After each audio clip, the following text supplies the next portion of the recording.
Imagine a time when keeping a terminal diagnosis a secret from a patient wasn't considered, protecting them. Right. It was actually considered this massive moral crime. A literal crime against their soul.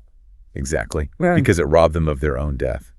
But today, when we think about the end of a human life, there's this heavy expectation of sterility, I guess. Yeah, sterility and silence. Yeah. It's treated like a medical procedure. You're in a hospital bed, the monitors are beeping, the door is closed. And doctors are just kind of managing every single biological variable in total privacy. Right, which we currently operate under this cultural mandate that demands mortality be invisible. Completely invisible. It's framed almost entirely as an engineering problem, like something for medical professionals to solve behind closed doors. Far away from the actual daily rhythms of society. Right. But when you look at the historical record, that quiet, isolated hospital room is a very, very recent invention. Oh, incredibly recent. Because for most of Western history, that scene was replaced by a crowded, noisy, deeply public bedroom. Yeah, a landscape of mortality that is completely alien to the way we live and die today. Right. And the transformation we're looking at, it's the absolute definition of a cultural paradigm shift. Yeah. The behaviors, the fears, the rituals, everything just flipped upside down over the course of a millennium. It really did. So today on The Deep Dive, we are embarking on this massive 1,000-year historical exploration to uncover exactly how Western society radically changed its relationship with mortality. Yeah. And our primary guide for this journey is the landmark and honestly highly controversial book, The Hour of Our Death. Also known as L'Homme devant la mort, originally published in France in 1977. Right, by the renowned French historian Philippe Ariès. But to give this subject the rigorous depth it requires, we are not just relying on the book itself. No, we've pulled from Ariès' own essays in the Wilson Quarterly and American Quarterly. And because this work really shook the academic world, we are synthesizing decades of scholarly reviews from journals like the Journal of Modern History, the American Journal of Sociology, and the Catholic Historical Review. So our mission today is to uncover how humanity transitioned from a society that publicly embraced and ritualized death to a modern culture that hides it behind hospital doors. And crucially, treats mourning as a kind of social failure. Which is fascinating.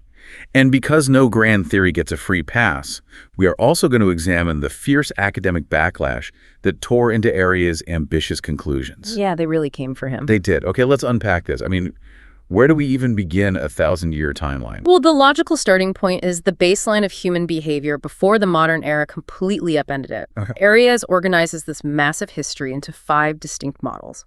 And the first model, which dominates the early Middle Ages and persists in rural areas for centuries, is what he calls the tame death. The tame death. Or la mort apprivoisée. That phrasing, tame death, it almost sounds comforting, like it's something domesticated. And that phrasing is highly intentional. Really? Yeah, in this era, death was familiar. It wasn't a terrifying ambush. It was anticipated, and most importantly, it was a publicly enacted ritual. A public ritual. Right. The dying person almost always knew their end was near. They often felt it spontaneously.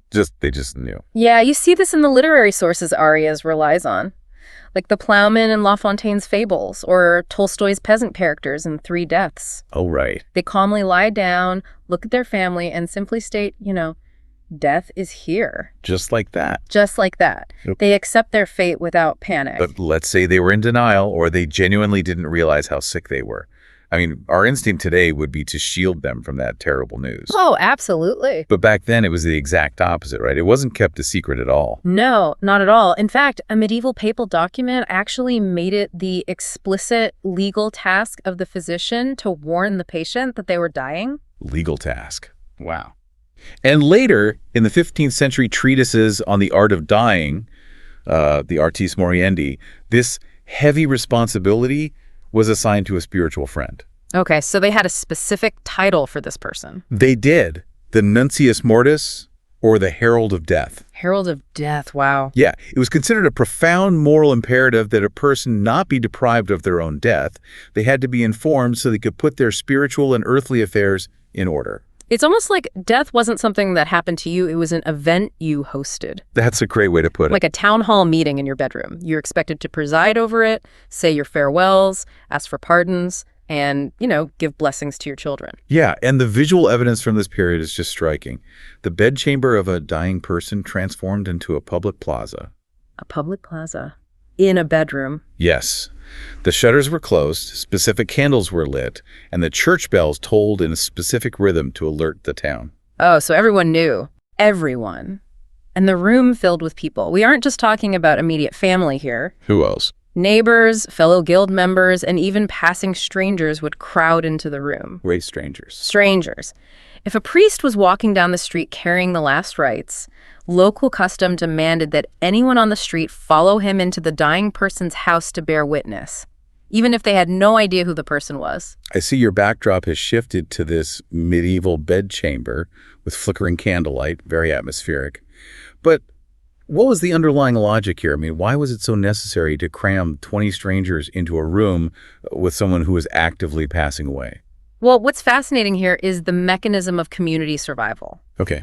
In pre-industrial agrarian cultures, the life of an individual was not viewed as an isolated destiny. A person was a crucial link in the biological and economic continuation of the community. Right, because if you lose a farmer, you lose a crucial part of the harvest. Therefore, death wasn't merely a personal loss, it was a communal wound. and a communal wound. Exactly. The community was physically and spiritually weakened by the loss of a member. They had to physically gather around the deathbed to recover their collective strength, to, absorb the blow together and to reaffirm their solidarity in the face of nature. That reframes the entire experience for me. It's not just about supporting the dying person. It's about the community repairing a tear in its own fabric. Yes. And Ariès points out a really jarring contrast in how people actually express their grief during this tame death era. On one hand, the everyday peasants face this with quiet resignation. But on the other hand, the elite warriors of the early Middle Ages are engaging in completely hysterical mourning rituals. Oh, the early medieval epics perfectly illustrate this cultural divide. Right, like the Song of Roland. Yeah, if you read the Song of Roland or the Tales of King Arthur, the mourning is violently theatrical. It's so intense. You have hardened, illustrious sovereigns clawing at their own faces, tearing their clothes and swooning over the bodies of their fallen comrades on the battlefield. King Arthur is depicted literally falling from his horse in a dead faint, right? Yes, beating his chest so hard that blood gushes from his wounds. It's so counterintuitive. The peasants are calm, and the battle-hardened knights are fainting and weeping openly. Well, it reflects the intense, almost feral bonds of loyalty in early feudal warrior societies. That makes sense. But over time, starting around the 13th century, society began to domesticate those spontaneous, violent demonstrations of grief. How so? The culture imposed a period of strict seclusion on the bereaved family. They replaced that raw, bleeding grief with professional mourners. Professional mourners. Yeah. Like actors. Kind of. Monks and paupers dressed in standardized black robes who were literally paid to form the funeral procession and perform the sadness on behalf of the family. Wow. Okay. So if we start with this deeply communal, public tame death where the community is everything, we have to look at the mechanics of how that fractured. I mean, how do we move from that collective experience to caring obsessively about the specific individual fate of the person dying? Right. Because today, if you look at how we operate, we are hyper-focused on the individual. What drives that transition? The catalyst for that transition is the economic and social rise of the individual, which brings us to Ariès' second model, spanning roughly the 12th to the 15th centuries, the death of the self. The death of the self. Yes. This era aligns with the dawn of early capitalism, the growth of merchant classes, and a new political focus on individual property. That individualism slowly, inevitably seeped into how people viewed their own mortality. And we can actually see this shift in the physical archaeology, right? Because prior to this period, most people were just buried in mass anonymous trenches. Exactly. For centuries, common people were buried in mass graves in churchyards with absolutely no identifiers. Just anonymous. But around the 12th century, we start to see the reappearance of single grave markers. Initially, just for the wealthy or powerful, but by the 14th to 15th centuries, these inscriptions evolved. Evolved how? They began centering on the specific name of the deceased. They sketched out personal biographies, noted family positions, and listed exceptional life achievements. So the individual was stepping out from the collective shadow of the community. Demanding to be remembered as a singular entity, yeah. And that completely changes the dynamic inside that crowded medieval bedroom.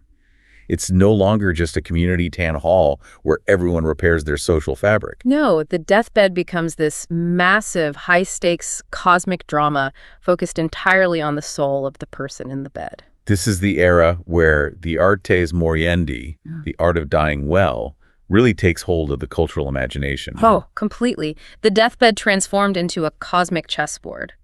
The theological belief was that in the final moments of life, a literal, invisible struggle took place in the bedroom between angels and demons over the individual's soul. A literal struggle. The dying person was being actively tested, and their final attitude in those last breaths could win or lose them eternity. Wait, how exactly were they tested? What was the mechanism of this cosmic chessboard? Were the demons tempting them with their life's riches or trying to make them despair? Both. The literature of the time described demons crowding around the bed, projecting illusions of the dying person's wealth, their beloved family members, or their past sins. Oh, wow. The goal was to induce either immense pride in their earthly achievements or crushing despair over their faults, both of which were sins that could damn them. So they are lying there, actively dying, and supposed to be fighting off these mental illusions. Yeah, and the angels, conversely, were there demanding spiritual detachment. The dying person had to navigate this psychological gauntlet while physically expiring. I read that this testing was deeply connected to the emerging commercial spirit of the time, which, if you think about it, a life was suddenly being viewed as a ledger. Yes, a literal ledger. If you look at how modern listeners think about their legacies today, we curate our LinkedIn profiles, we set up life insurance trusts, we meticulously manage our digital footprints. This 12th century shift feels like the origin of that anxiety. It absolutely is. If we connect this to the bigger picture, the rise of a bookkeeping merchant mentality meant that a human life was now being itemized, audited, and judged. Moral spreadsheet. Right. A person's worth was the sum total of an individual's thoughts, words, and deeds. And this intense focus on the value of one's own unique life brings us to one of Ariès' most counterintuitive arguments. His interpretation of the macabre art of the late Middle Ages. Okay, this is the imagery that most people associate with the plague years. Exactly. The dancing skeletons, the decaying corpses, the half-rotted mummies carved into tombs. Historically, the mainstream assumption is that this was just the church using shock and awe tactics to terrify people into being pious. Yeah, that's the standard view. But Ariès argues the exact opposite, and it is a brilliant reframing. Okay, I'm listening. He claims that the macabre imagery wasn't about religious terror or the fear of hellwood. Instead, it reflected a passionate, desperate love for earthly life. Wait, I need to pause here. Skeletons and rotting corpses represent a love for life. Walk me through the logic of that. It represents the profound shock and tragedy of that life ending. Oh. Because individualism had grown, people loved their own lives, their possessions, their families, and their unique identities so much more than in the era of the communal tame death. Because they had a sense of self to lose. Exactly. The macabre art, showing the beautiful, wealthy merchant reduced to a grinning skull, it highlights the painful awareness of failure. It is the realization that all this beautiful, highly individualized, earthly existence is ultimately condemned to rot. Wow. So the skeletons aren't saying you will go to hell. No, they were saying you will lose all of this. The macabre is the dark shadow cast by the new individualism. That is a staggering shift in perspective. It's not fear of the afterlife, it's grief for the current life. Yeah. And they were dealing with the sheer physical reality of death in a way that is just unimaginable to us today. There's an anecdote in the sources about a Breton gravedigger from this era that perfectly illustrates this. Oh, the soil. Yes. He knew the soil in his local cemetery so intimately that he could predict the exact day the worms would finally reach a newly buried corpse. It illustrates an intense, unavoidable physical familiarity with mortality. Yeah. We have sanitized that entirely out of modern existence. And keep in mind the sheer scale of death they lived alongside, particularly in urban centers. Okay, and because of disease and overcrowding. Ariès notes that in the 1418 mass graves at Les Innocents in Paris, the death toll was so high they had to dig massive trench pits. Oh, God. The primary sources state that 30 or 40 bodies were piled like bacon. Piled like bacon. With just a few handfuls of dirt thrown on top to separate the layers. That is a horrific industrial image. But it hammers home how omnipresent the physical reality of death was. It was everywhere. So if the individual becomes obsessed with their own ledger of life and terrified of losing their earthly connections, it makes sense that they would eventually project that intense attachment onto the people they love most. Is that how we transition into the Romantic era? The transition hinges entirely on a changing definition of the family structure. Okay. As we move into the 18th and 19th centuries, we enter the models Ariès calls remote and imminent death and, crucially, the death of the other. The death of the other. Yes, this is the heart of the Romantic era. The nuclear family became the emotional epicenter of the world. And with that intense, localized affection, the attitude toward death became highly romanticized, beautiful, and in some literary circles, almost eroticized. This is the Victorian era, where dying of tuberculosis consumption was seen as a tragic, poetic way to fade away, right? People romanticized the pale skin and the feverish eyes. Exactly. Death was being reframed not as a terrifying judgment, but as a gateway to an anthropomorphic beyond, a beautiful garden where you would enjoy a joyful reunion with departed loved ones. A reunion? This is when the cult of the dead and cemetery piety absolutely exploded. Cemeteries were moved out of crowded city centers and designed as lush, sprawling landscapes. Right, like parklands. People started visiting graves constantly, turning cemeteries into parks for weekend mourning and family picnics. But the sources talk about a concept called inventive affectivity emerging here. Let me make sure I'm translating this right. Does inventive affectivity mean that families essentially invented a new way to perform and manage their emotions to protect each other? That is precisely what it means. The emotional bonds within the family became so intense that the traditional rituals began to buckle under the weight of that love. Because they couldn't handle it. They couldn't. Families could no longer bear to be the nuncius mortis. They couldn't stand the thought of looking their spouse or their child in the eye and delivering the blow that they were going to die. Oh, man. So the instinct to protect the dying from the grim truth emerged. The family, and eventually the collaborating doctor, began to systematically conceal the seriousness of the condition from the patient. Which creates a massive, heartbreaking irony. It does. Because in trying to protect their loved ones out of deep affection, families accidentally stripped the dying person of their sovereignty over their own final moments. They stole their death from them. They really did. The cosmic drama of the individual was replaced by a conspiracy of silence. Ariès calls this the loving lie. And it destroyed the spontaneity and the public nature of the last moments. It isolated the dying person entirely. Yeah. A perfect, devastating illustration of this dynamic is found in Tolstoy's 1859 story, 3 Deaths. Let's unpack that story because it perfectly captures the psychological trap of this era. In the story, the wife of a wealthy businessman is dying of tuberculosis. The medical professionals privately tell the husband that her case is hopeless. She has very little time left. Right. But the husband refuses to tell her. His justification is it would kill her to know. Wow. The woman's mother also refuses to tell her, weeping in the hallway but pasting on a smile in the bedroom. The loving lie in action. Yes. So the dying woman is left sitting in her bed, talking endlessly about new experimental treatments and planning trips to warmer climates, completely cut off from preparing for her actual fate.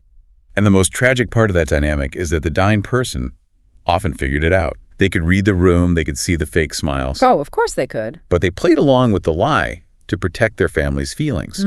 So the husband is lying to protect the wife is pretending to believe the lie to protect the husband, and as a result, the person crosses the threshold of death in total, suffocating emotional isolation. It's awful. And Ariès points out how radically different this is from just a generation or two prior. Oh. For example, he analyzes the private journals of the French aristocratic La Farnèse family in the 19th century, who were also ravaged by tuberculosis. What do they do differently? For them, death was still an exalted, theatrical, beautiful event. When a family member was dying, farewells were grandly exchanged, spiritual blessings were given, and the impending death was spoken of with religious reverence. So they were still clinging to the older model. Yes, but that expressive model was rapidly breaking down across society due to this new inventive affectivity.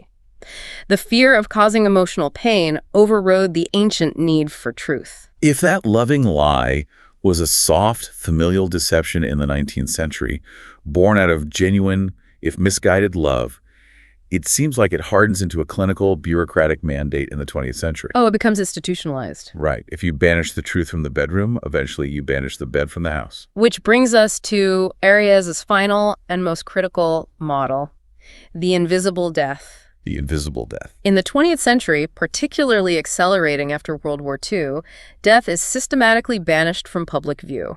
It is removed from the home and hidden away in sterile medical institutions. And the statistics are staggering on this. Unbelievable. Yeah. By 1967, 75% of all deaths in New York City occurred in hospitals or similar care institutions. 75%. In just a few decades, we completely removed the most universal human experience from the home. And I notice your backdrop has shifted again. Now it's a stark, brightly lit clinical hospital setting with monitors, IV poles, and closed doors. Because advances in surgical and medical technology fundamentally altered the human dying experience.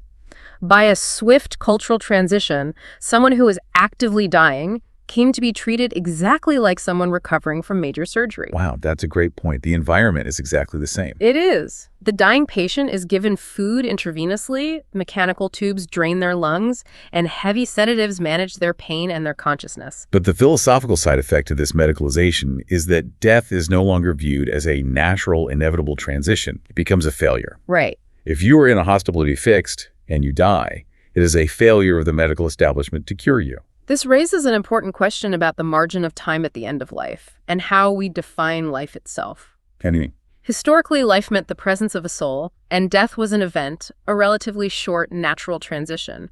But modern medicine shifted the metrics. Oh, because of the machines. Yes. In a 20th century ICU, life means a heartbeat, respiration, and brainwaves on a monitor. Doctors can now artificially maintain those biological metrics for days, weeks, or years. Which creates unprecedented ethical dilemmas. What the sources refer to as therapeutic tenacity. Yes, therapeutic tenacity. The sources highlight the 1976 case of Karen Ann Quinlan as the watershed moment for this. She suffered irreversible brain damage and was kept alive on a mechanical respirator, completely unconscious, for years. Yes, her parents had to fight a massive legal battle just to have the machine turned off. Right, and Ariès uses this specific case to illustrate a terrifying new savagery in how we treat mortality. Being, quote, covered with tubes, he actually argues that this modern image of the medically sustained unconscious body is more terrifying than the dancing skeletons of medieval macabre art.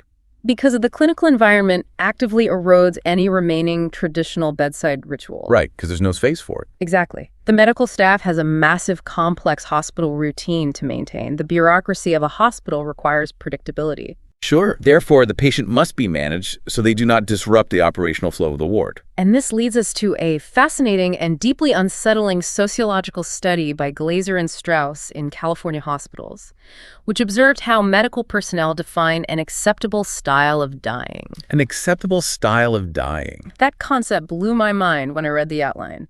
What does an acceptable death even look like in a hospital bureaucracy? According to the study, it means the patient is entirely docile. Docile. They make no scene, they ask no probing questions about their prognosis, and they do nothing to upset the emotional equilibrium of the nursing staff. Wow. The institutional goal is to avoid what sociologists call status-forcing scenes. Like what? Cries of anguish, tears, or impassioned demonstrations of grief that violate the serene, productive atmosphere of the hospital floor.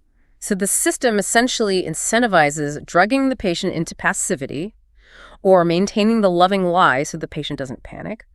Also, the hospital bureaucracy can function smoothly. There is a heartbreaking example detailed in the Glaser and Strauss study that captures this perfectly. Yeah. An elderly woman in a California hospital had been cooperating with her treatments for weeks, but one day she decided she had fought enough. Okay. She closed her eyes, lay still, and refused to open them again, signifying her quiet withdrawal from the world to await her end. Which, historically speaking, is a deeply respected, ancient gesture.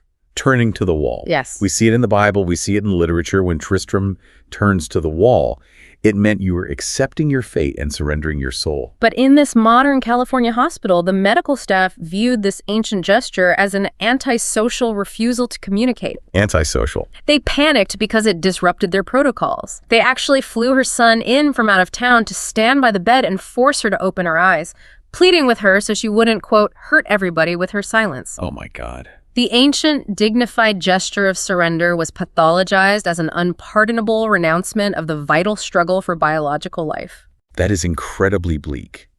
The dying person is stripped of their agency, their voice, and ultimately even their right to simply close their eyes and let go. Completely stripped. And if you banish the dying to the hospital and amputate the actual event of death from the household, you're essentially amputating the grieving process for the survivors.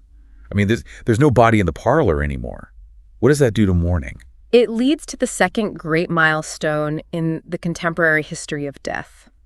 The absolute taboo of mourning. Taboo? In the 20th century, expressing intense grief in public became inherently morbid. It was stripped of its status as a necessary social ritual and equated instead with hysteria. Or classified as a psychological malady that required treatment. Exactly. Here's where it gets really interesting, especially for anyone listening today. Think about modern toxic positivity. Oh, yes. Our current culture demands that everyone just be okay as quickly as possible.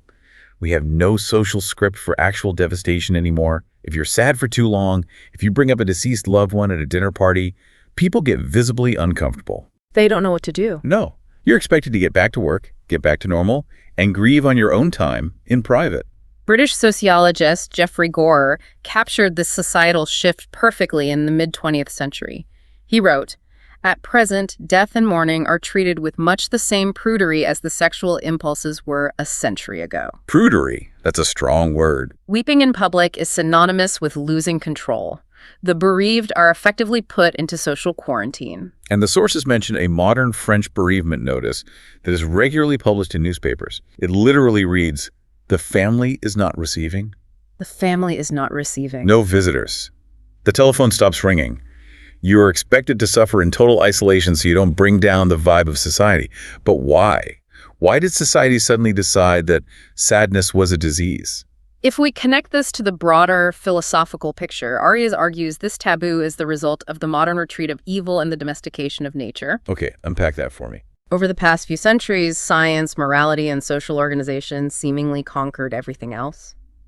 We domesticated the wilderness, we developed anesthesia to reduce physical pain, we built massive infrastructures to manage disease. Right. Death became the last untamed wildness. It's the one biological variable we ultimately cannot control, no matter how much technology we throw at it. And precisely because it threatens our modern illusion of total control, society represses it. We pretend it doesn't exist, we hide it in hospitals, and we silence the mourners, all to maintain the fragile equilibrium of everyday life. Okay, let's take a breath here. Ariès paints this incredibly compelling grand narrative. It is grand. From the communal tame death to the individual death of the self, through the romantic beautiful death, and ending in the sterile, isolated, invisible death. It is a sweeping 1,000-year history that feels intuitively true. Intuitively, yes. But historians had a field day tearing apart how he actually built this narrative, didn't they? Oh, the academic backlash was fierce. While The Hour of Our Death is widely considered a masterpiece of the Annals School of History. Which is, just to clarify for the listeners, a French historiographical approach that focuses on long-term shifts in collective mentalities in everyday life, rather than just kings and battles. Right? Exactly. But while it's a masterpiece of that school, its methodology was heavily criticized. Ariès himself admitted in his introduction that his method was intuitive and subjective. He proudly called it impressionistic. Impressionistic is a very polite academic way of saying he cherry-picked his data based on vibes, isn't it? Many critics argued exactly that.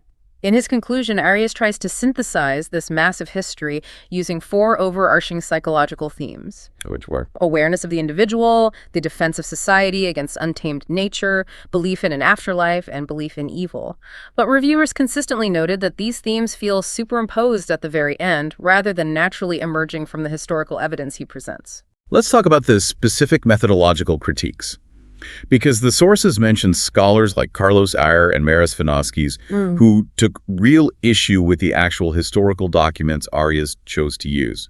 Or, ignore.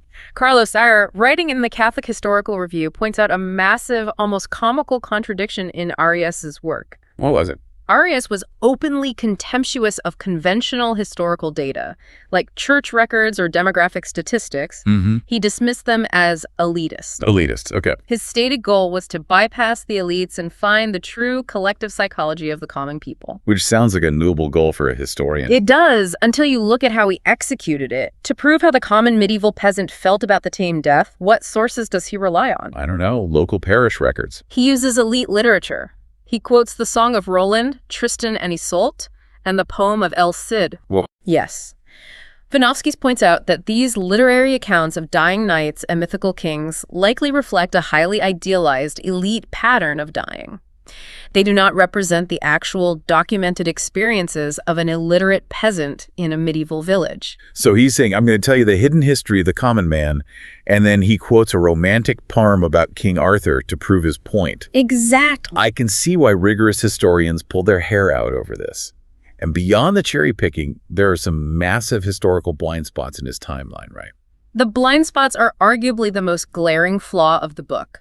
Carlos Eyre highlights one omission that is almost unforgivable for a European historian. And what's that? The Protestant Reformation.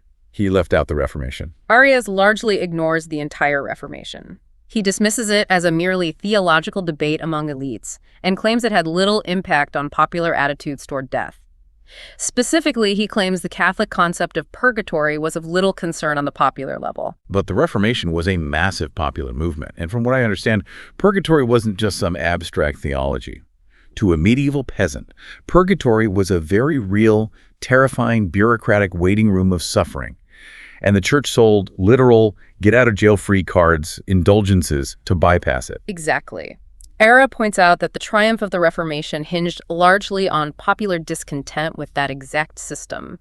Eliminating purgatory fundamentally altered how half of Europe interacted with the dead.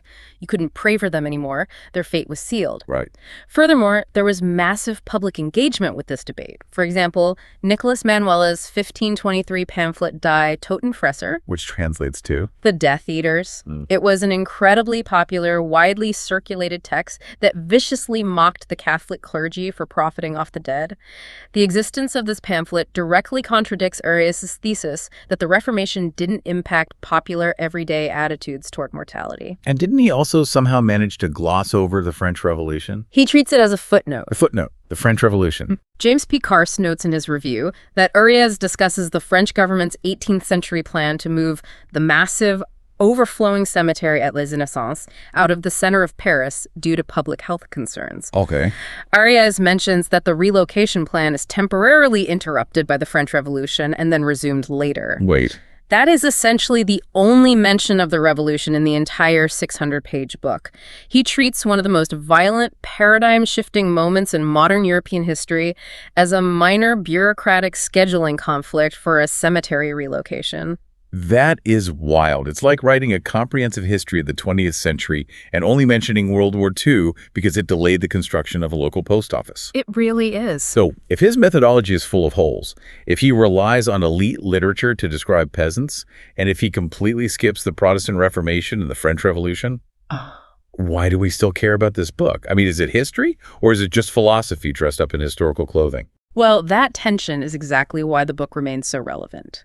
Reviewer Rudolf Bell compares Ariès' sweeping subjective approach to older grand historians like Jacob Burckhardt, who wrote the foundational texts on the Renaissance, or Johann Huizinga, author of The Waning of the Middle Ages. Okay, and what do they have in common? Bell argues that these works provide visions so powerful and intuitive that, in themselves, they become a form of history. They substitute for documented reality because they capture the emotional truth of an era. So it is a book of grand visions that gave people a vocabulary for something they were already feeling. Precisely. Despite its methodological flaws, the book struck a massive cultural nerve upon publication. As Maris Fanofskis concludes, Ariès' provocative ideas and the massive commentary they generated effectively set the agenda for much of the future work in the sociology of death and death studies. He forced the academic world to look at something they had been ignoring. Because it named the anxiety of the 20th century. Everyone living in the 1970s felt that death had become sterile, hidden, and terrifying. But Ariès gave us the historical language to understand how it happened. Yes. His critique of the invisible death foreshadowed, and in many ways fueled, the modern pushback against institutionalized dying. We can draw a direct intellectual line between the concerns Ariès raises and the modern hospice movement. Oh, yeah. As well as the groundbreaking work of pioneers like Elizabeth Kubler-Ross. Right, the 5 stages of grief.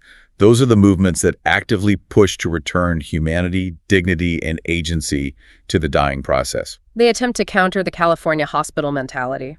The hospice movement argues that a patient has a fundamental right to know their condition, to talk about it openly without being sedated into compliance, and to experience their final days in an environment that prioritizes comfort and community over clinical, bureaucratic prolongation of biological metrics. There's a really moving perspective from a reviewer named David Healy in the British Medical Journal that ties this all together. Yes, I love his take on this. He suggests that The Hour of Our Death, despite being a dense history book, is essentially a book of consolation for the bereaved. History itself becomes a tool for healing, in Healy's view. Which is such a beautiful idea. It is. He argues that by meticulously showing that the modern denial of death, this sterile, invisible, taboo-laden experience we suffer through today, is just a recent historical invention, Ariès actually gives us permission to reject it. That is incredibly powerful. Because if the invisible death is just a temporary phase we entered in the 20th century and not a permanent law of nature, it means we can change it. Exactly. We can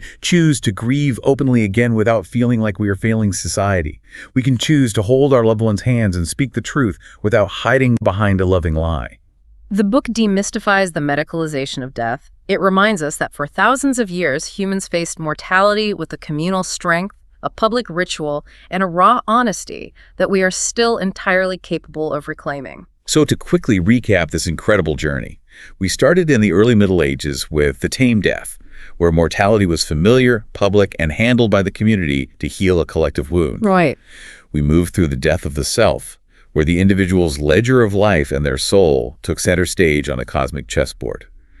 We saw the romantic, beautiful death, where intense family love accidentally began the process of hiding the truth from the dying to protect them. Yes. And finally, we arrived at the invisible death of the 20th century, where people are hooked up to tubes in sterile hospitals and mourning is treated like a contagious disease. Ariès exposed the silence of modern society. He showed us exactly how we built a fortress of medical technology and social taboo to hide from the one biological certainty we all share. But, looking at where we are today in the 21st century, I can't help but wonder if Ariès' timeline needs an urgent update. Because he showed how society invented the invisible death to hide mortality via sterile hospital technology. But today, we face an entirely new technological frontier. The internet. The internet. The digital footprint introduces variables that Ariès could never have anticipated in 1977. Right. Think about the mechanics of it. With AI avatars that can now mimic the voices and speech patterns of the deceased, with memorialized social media profiles that set permanently on our timelines. They never go away. With digital footprints that literally never decay, we can no longer hide the dead. They pop up in our memories, feeds unprompted. We can listen to their voicemails forever. It's true. So are we on the verge of inventing a sixth model of death?